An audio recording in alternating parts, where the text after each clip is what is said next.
राधे राधे। आज आमे माने पढ़िबा श्रीमद् भागवत महापुराण चतुर्थ स्कंद 19 अध्याय। ओं नमो भगवते वासुदेवाय। नारायणं नमस्कृत्यं नरं चैव नरोत्तमं देवीं सरस्वतीं व्यासं ततो जयमुदीरयेत्। मूकं करोति वाचालं पंगुं लंघयते गिरिं यत्कृपातमहं वन्दे परमानंद माधव। 19 अध्याय। मैत्रेय उवाच एमन्ते पृथुराजा बोले सुतमागध एकतुले भविष्ये कले जेते स्तुति शुणी सानंद नरपति आत्मार गुण कर्म शुणी संतोष मने नृपमणि वांछित सर्व सुख देला अनेक मते मान्य कला ब्राह्मण आदि चारि वर्णे अमात्य पुरोहित जने सकल जनपद आणी संतोष कला नृपमणि। विदुर उवाच केमन्ते गाभीरूप धरी क्षीरस्रविला वसुन्धरी स्वभावे से ब्रह्मरूपिणी केबा महिमा तार जानी स्वभावे से अनंत रूपी जगत अछि देहे व्यापी ताहाकु केमन्ते दुहिला दोहने के बसा होइला स्वभावे शरीर विषम केबा काहाकु कला सम किमर्थे अश्वमेध कला केमन्ते ब्रह्म शाप देला सौनक नारदर मेळे ब्रह्म समाधि केते काले पशिला निज तेज बही ब्रह्मार तहु ज्ञान पाई किमर्थे प्रभु नर हरि जगते पृथु रूप धरी सुपुण्य कथा विचारिले से जस जगते रखिले से कथा कह मुनि मते मुतर सेवक उचिते विष्णुर कथा पुण्य सार जा शुणी तरई संसार केमन्ते पृथु रूप धरी दहन कले वसुन्धरी। सुत उवाच एमन्त विदुर वचने मैत्रेय मुनि तो समने प्रशंसी विदुर वचन कहे पराशर नंदन। मैत्रेय उवाच शुण विदुर तो समने पृथुकु मिली विप्रजने जनपर जाए कमेळे आसने अभिषेक कले सकळे मिली एक दिने कहिले पृथु सन्निधाने जन उवाच कहन्ति शिरे कर देई क्षुधारे कंपे आंभ देहि क्षुधा नळे देह मन कहिले पृथु सन्निधान एथकु कर तु कारण तपादे पशिलु शरण क्षुधा न सहे आंभ देह भोनाथ अन्नदान दिय क्षुधा करई आंभ प्राण भोनाथ कर परित्राण मैत्रेय उवाच हेमन्ते प्रजांकर दन शुणी उच्छन पृथु मन कहई धान्य के हरिला तुम्भंकु एते दुख देला शुणी कहन्ति प्रजाजने शुण राजन स्थिर मने तो पिता अराजक काले ए भूमि गोरु रूपे बळे रात्रे सकल शस्य खाई दिवसे समुद्रे लुचई आंभर शस्य खाई बळे भखिला क्षुधार नळे ताहाकु केबे हेन देखी आंभे होइलु एणे दुखी एमन्ते प्रजा वाक्य शुणी पृथ्वी चारे मने गुणी भूमि को मने ध्यान करी निज को दंड करे धरी बाण निवेशी तीक्ष्ण मुने त्रिपुर बादे रुद्र जह्ने धरणी पृथु तेज देखी धाइला समुद्र उपेक्षी भय चाहई दश दिशे मृग जे सने सिंह त्रासे पृथु धामई कोप मने रोषित अरुण लोचने सरसंधान धनु करे भूमिकंपई पाद भरे जेणे पलाए वसुंधरी पृथु धामई कोप करी दिग विदिग भूमि शून्ये राजा जे मिलिले गगने पृष्ठे चाहान्ते पृथु देखी केबा अबनी प्राण रखी देवीर देहे त्रास लभे प्राणी जे सने मृत भावे चली न पारी दुख मने मिलिला पृथु सन्निधाने भय कंपई वसुंधरी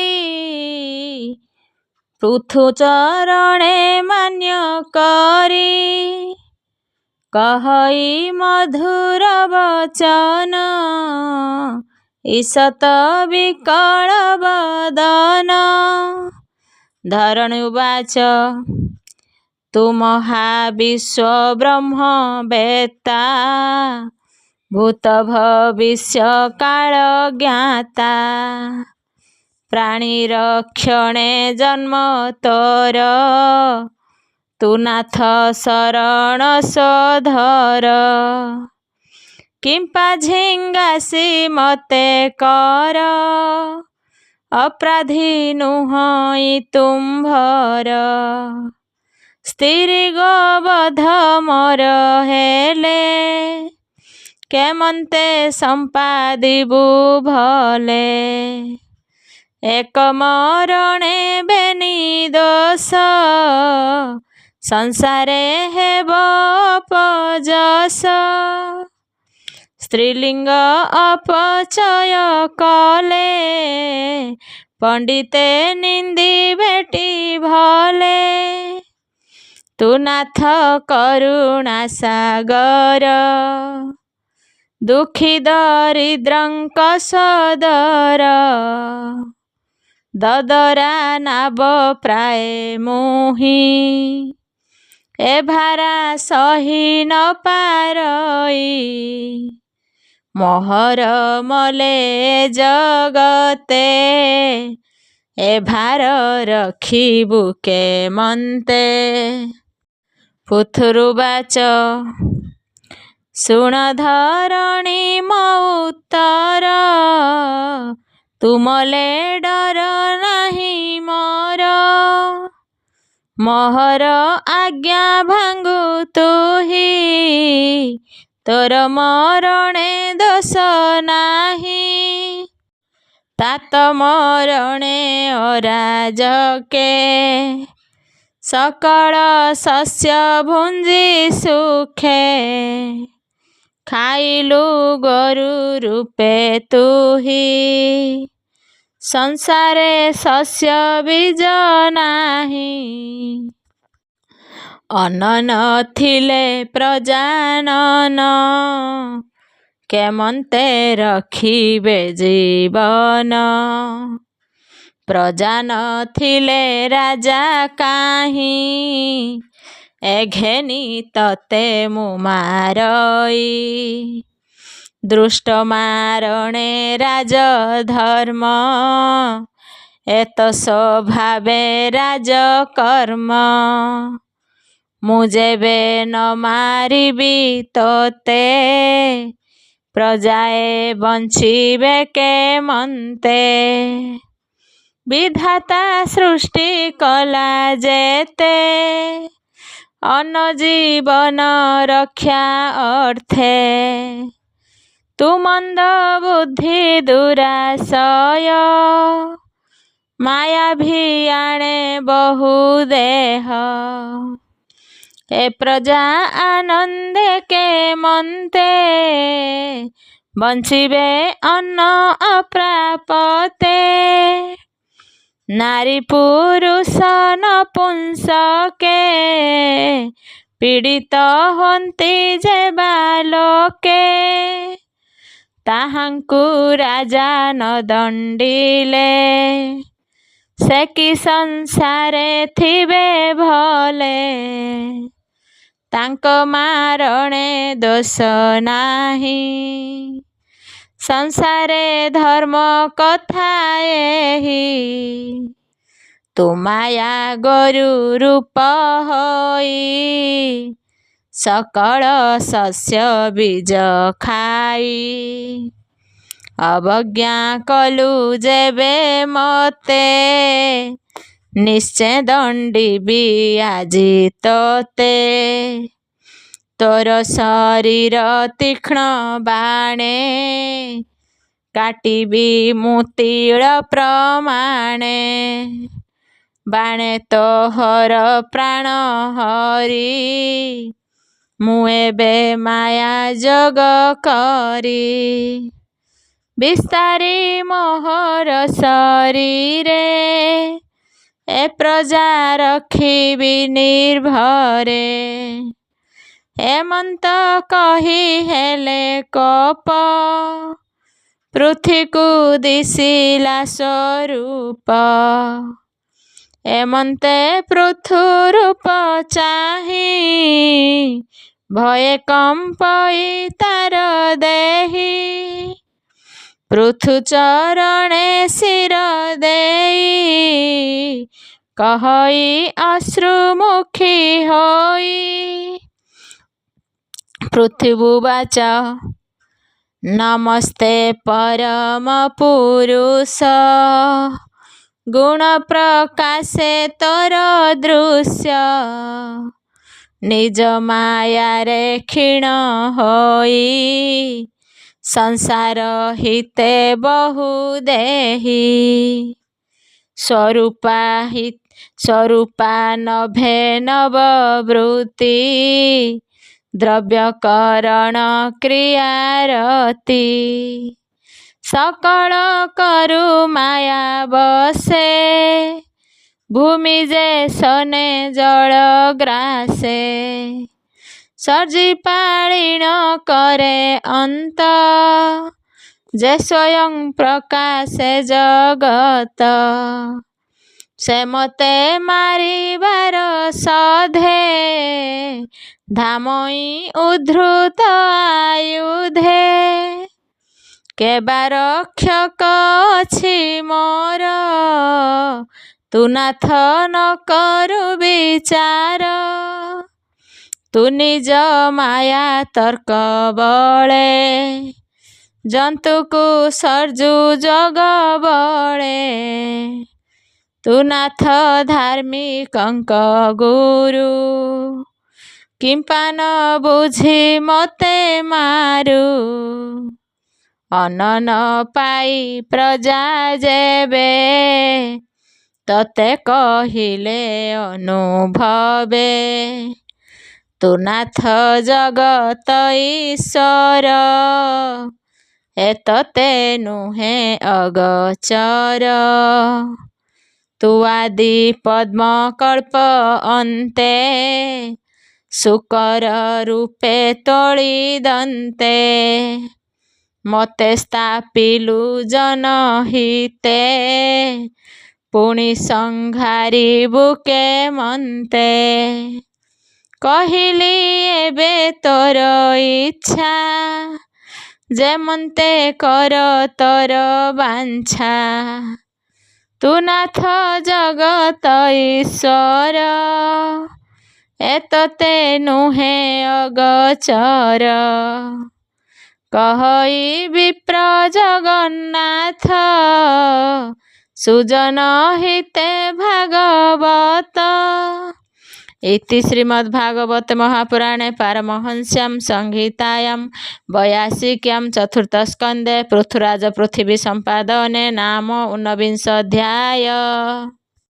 ବିଂଶ ଅଧ୍ୟାୟ ମୈତ୍ରେୟ ଉବାଚ ଏମନ୍ତେ ପୃଥୁ ମୁଖ ଚାହିଁ ଭୟେ ଚରଣେ ଶିର ଦେଇ କୁପିତ ପୁରୁଷ ବଚନେ ସ୍ୱଭାବେ ଅରୁଣ ଲୋଚନେ ଏମନ୍ତେ କରି ଦିବ୍ୟ ସ୍ତୁତି ପୁଣି କହଇ ବସୁମତୀ ଭୋ ନାଥ କୋପ ଛାଡ଼ ମତେ ମୁହିଁ ଶରଣ ଗଲି ତତେ ଯେ ଆତ୍ମା କାରଣ ବିଚାରି ସଂସାର ସାର ବିଶ୍ୱହରି ଚିତ୍ତେ ନ କଳ୍ପେ ଭିନେ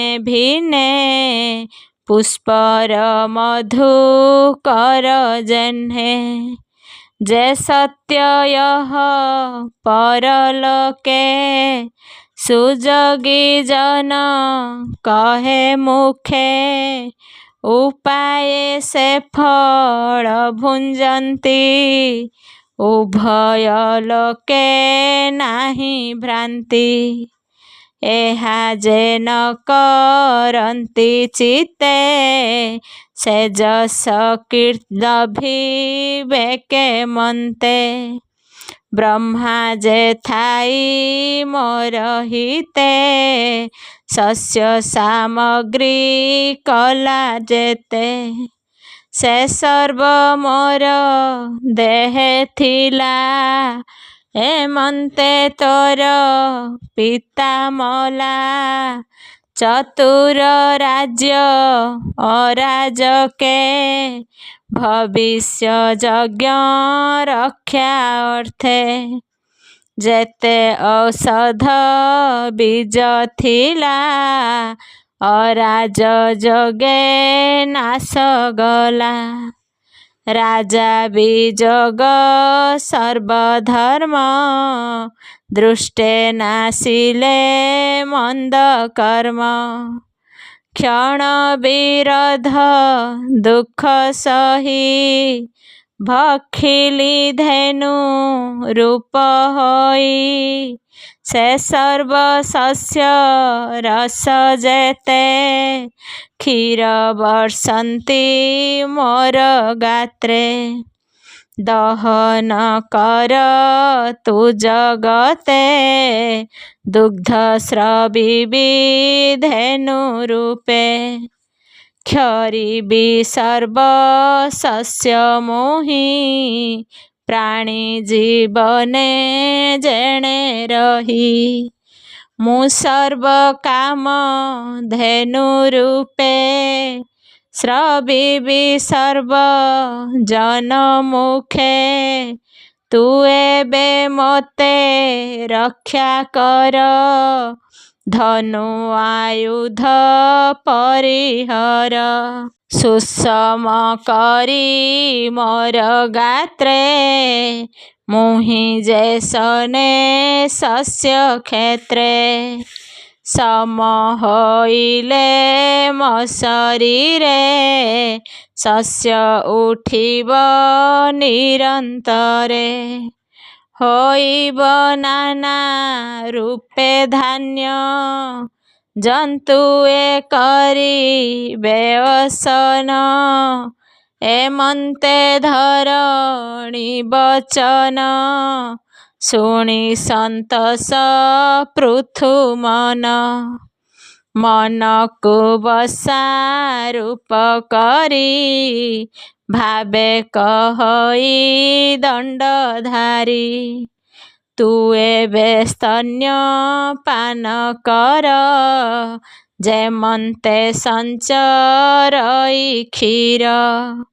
ତକ୍ଷଣେ ପୃଥୁର ବଚନେ, ସେ ମନୁ ମୁଖ ଦେଲା ସ୍ତନେ।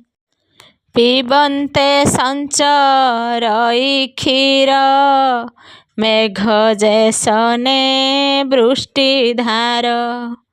ଚରଣେ ବାନ୍ଧି ବସା ମନୁ, ପୃଥୁ ଦୁହିଁଲେ କ୍ଷୀର ସ୍ତନୁ। କ୍ଷୀର ପୂରିଲା ବସୁନ୍ଧରୀ, ଯେ ଶନେ ସିନ୍ଧୁର ଲହରୀ। ଗର୍ଭେ ଯେ ଶସ୍ୟ ମାନ ଥିଲା, କ୍ଷୀର ସଙ୍ଗତେ ସଞ୍ଚରିଲା। ଶସ୍ୟ ହୋଇଲା ଅପ୍ରମିତେ, ପ୍ରଜାଏ ଥିଲେ ଯେଝା ମତେ। ପୃଥୁ ଦହନ ଅନ୍ତେ ଯେବେ, ସର୍ବେ ଦୁହିଁଲେ ଯେଝା ଭାବେ। ମିଳି ସକଳ ମୁନିଗଣ, ଆନନ୍ଦେ ହରଷିତ ମନ। ଗୁରୁଙ୍କୁ ବସା ରୂପ ଧରି, ଯେ ଯାହା ମତେ ସ୍ତନ ଧରି। ଗୁରୁଙ୍କୁ ବସା ରୂପ କରି, ଯେ ଯାହା ମତେ ସ୍ତନ ଧରି। ଦୁହିଁଲେ ମୁଖ ଛନ୍ଦମୟ, ଯେ ଭାବେ ତୁଟଇ ସଞ୍ଚୟ। ପୁଣି ସକଳ ଦେବେ ଧରି, ଇନ୍ଦ୍ରକୁ ବସା ରୂପ କରି। ସର୍ବେ ଦୁହିଁଲେ ଯେଝା ମତେ, ଅଶେଷ ଯଜ୍ଞ କର୍ମ ଅର୍ଥେ। ଦୁହିଁଲେ ମୁଖ ଛନ୍ଦମୟ, ଯେ ଭାବେ ତୁଟ ସଞ୍ଚୟ। ପୁଣି ସକଳ ଦେବେ ଧରି, ଇନ୍ଦ୍ରକୁ ବସା ରୂପ କରି। ସର୍ବେ ଦୁହିଁଲେ ଯେଝା ମତେ, ଅଶେଷ ଯଜ୍ଞ କର୍ମ ଅର୍ଥେ। ସୁବର୍ଣ୍ଣମୟ ପାତ୍ର ଆଣି, ଆନନ୍ଦେ ଦୁହିଁଲେ ଧରଣୀ। ଦେବ ଦାନବ ପୁଣ ଧରି, ଗୃହରାଜକୁ ବସା କରି। ଦୁହିଁଲେ ଲୌହମୟ ପାତ୍ରେ, ଏଣୁ ସର୍ବ ସଞ୍ଚୟେ ଗାତ୍ରେ। ଗନ୍ଧର୍ବେ ଅପ୍ସରା ଗଣେ, ବେଗେ ମିଳିଲେ ତତ୍କ୍ଷଣେ। କମକୁପାନ କମଳ ପାନ ପତ୍ର କରି, ଦୁହିଁଲେ ଭୂମି ସ୍ତନ ଧରି। ବିଶ୍ୱାବସୁଙ୍କ ବସା କଲେ, ଗନ୍ଧର୍ବ ଦୁହି ଏକତୁଲେ। ଶ୍ରାଦ୍ଧ ଦେବଙ୍କୁ ବସା କରି, ପିତୃ ଯେ କବ୍ୟ ପାତ୍ର ଧରି। ପୟ ଦୁହିଁଲେ କବ୍ୟ ପାତ୍ରେ, ଯେଣେ ଅମୃତ ପୂରେ ଗାତ୍ରେ। ସିଧେ ମିଳିଲେ ନାନା ରଙ୍ଗେ, କପିଳ ବସା ଘେନି ସଙ୍ଗେ। ସଂକଳ୍ପ କରି କ୍ଷୀରଧାରେ, ଦୁହିଁଲେ ଜନ ଉପକାରେ। ପୁଣ ମିଳିଲେ ବିଦ୍ୟାଧରେ, ଯେ ଯାହା ପାତ୍ର ଧରି କରେ। ଆନନ୍ଦ ମନେ କ୍ଷୀର ଦୁହିଁ, ବସିଲେ ନିଜ ଭାବେ ଯାଇ। ପୁଣି ମିଳିଲେ ଶିବ ଜନେ, କ୍ଷୀର ଦୁହିଁଲେ ଯୋଗ ଧ୍ୟାନେ। ମାୟାବୀ ଗଣେ ପୁଣି ଆସି, ଧରଣୀ ସ୍ତନ ତଳେ ବସି। ଆନନ୍ଦ ପାତ୍ର କରି ମନେ, ସର୍ବେ ଦୁହିଁଲେ ଅନ୍ତର୍ଧ୍ୟାନେ। ଯମ ନିୟମ ବସା କରି, ଧରଣୀ ସ୍ତନ କରେ ଧରି। ଧରଣୀ କ୍ଷୀର ମାୟା ପାତ୍ରେ, ସର୍ବେ ଦୁହିଁଲେ ଯେଝା ମତେ। ମିଳିଲେ ଯକ୍ଷ ଋଷି ଗଣେ, ଭୂତ ବେତାଳ ଧାତୁ ଜାନେ। ମୃତ୍ତିକା ପାତ୍ରେ କ୍ଷୀର ଦୁହିଁ, କ୍ଷୀର ରୁଧିର ମାଂସମୟୀ। ତକ୍ଷଣେ ସର୍ପ ଗଣେ ଆସି, ଧରଣୀ ସ୍ତନ ତଳେ ବସି। ତକ୍ଷକ ବସା ରୂପ କରି, ଧରଣୀ ସ୍ତନ କରେ ଧରି। ବିଳକୁ ପାତ୍ର କରି ବେଗେ, ବିଷ ଦୁହିଁଲେ ସର୍ବନାଗେ। ପଶୁଏ ମିଳି ସ୍ତନ ତଳେ, ବୃଷକୁ ବସା କରି ବଳେ। କ୍ଷୀର ଦୁହିଁଲେ ଯେଝା ସୁଖେ, ତକ୍ଷଣେ ଗ୍ରାସ କରି ମୁଖେ। ସିଂହ ସହିତ ପଶୁ ଗଣେ, ଦହନ କଲେ ତତ୍କ୍ଷଣେ। ତକ୍ଷଣେ ଜାତୁ ଧାନେ ଆସି, ଧରଣୀ ସ୍ତନ ତଳେ ବସି ଶରୀର ପାତ୍ରେ ଗାବ ଦୁହିଁ ଆନନ୍ଦ କଲେ ନିଜ ଦେହି। ପକ୍ଷୀର କ୍ଷୀର ପାନ ଆସେ ମିଳିଲେ ଧରଣୀର ପାଶେ। ଖଗେନ୍ଦ୍ର ବସା କରି ବେଗେ ଦୋହନ କଲେ ଭୂମି ଭାଗେ। ସକଳ ବୃକ୍ଷେ ଆଗୁସରି ବଟ ବୃକ୍ଷକୁ ବସା କରି ସନ୍ତୋଷେ ଦୁହେଁ କ୍ଷୀରମୟେ ଲତା ଯେସନେ ବୃକ୍ଷ ଦେହେ। ହିମବନ୍ତଙ୍କୁ ବସା କରି କ୍ଷୀର ଦୁହିଁଲେ ସର୍ବଗିରି। ପୃଥୁଭବିତା ମହୀଶୋଭା ସକଳ ମତେ କାମଦୁଭା। ଏମନ୍ତେ ପୃଥୁ ଆଦି ସର୍ବେ କ୍ଷୀର ଦୁହିଁଲେ ଯେଝା ଭାବେ। ଯେତେକ ଲୋକ ମୁନି ଆଦି ଦୁହିଁଲେ ଜୀବନ ସମ୍ପାଦି। ପୃଥୁ ଧରଣୀ ରୂପ ଚାହିଁ ଆନନ୍ଦ ମନେ ବିଚାରଇ। ଏ ମୋର ପାଇଁ ଦୁଃଖ ସହି ରୂପ ଧଇଲେ ଧେନୁ ହୋଇ। ଯେ ଯାହା ସୁଖେ ଦୁହିଁ ନେଲେ ସର୍ବେ ତୋଷିଲା ମହୀସ୍ଥଳେ। ସକଳ ଲଭିଲେ ଜୀବନ ଦେଖ ଏହାର ଦେହ ଧନ୍ୟ। ଏ ମୋର ଦୁହିତା ହୋଇବ ଏଣେ ବିଚାରେ ସର୍ବଜୀବ। ଜୀବଙ୍କ ଜୀବ ଦାତା ଯେଣୁ ଏହାର ପୃଥି ନାମ ତେଣୁ।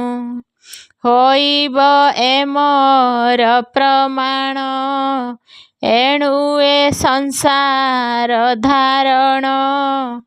ଏମନ୍ତେ ପୃଥୁ ହୋଇ ରାଜା ସମେ ପାଳିଲେ ଜନ ପ୍ରଜା। ଭୂମି ଉପରେ ନାନା ଦେଶ ସକଳ ସ୍ଥାପି ଉପଦେଶ। ଜନଙ୍କୁ ସ୍ଥାପି ପିତା ପ୍ରାଏ ସକଳେ ରହିଲେ ନିର୍ଭୟେ। ନିର୍ଭୟେ ରହିଲେ ସକଳେ ଅଚଳେ ରହିଲେ ନିଶ୍ଚଳେ। କହଇ ବିପ୍ର ଜଗନ୍ନାଥ ଭାଷା ପ୍ରବନ୍ଧେ ଭାଗବତ। ଇତି ଶ୍ରୀମଦ୍ଭାଗବତ ମହାପୁରାଣେ ପାରମହଂସ୍ୟାଂ ସଂହିତାୟାଂ 82କ୍ୟାଂ ଚତୁର୍ଥ ସ୍କନ୍ଧେ ପୃଥୁରାଜା ଗୋରୂପୀ ପୃଥ୍ୱୀ ଦୋହନେ ନାମ 20ଧ୍ୟାୟ।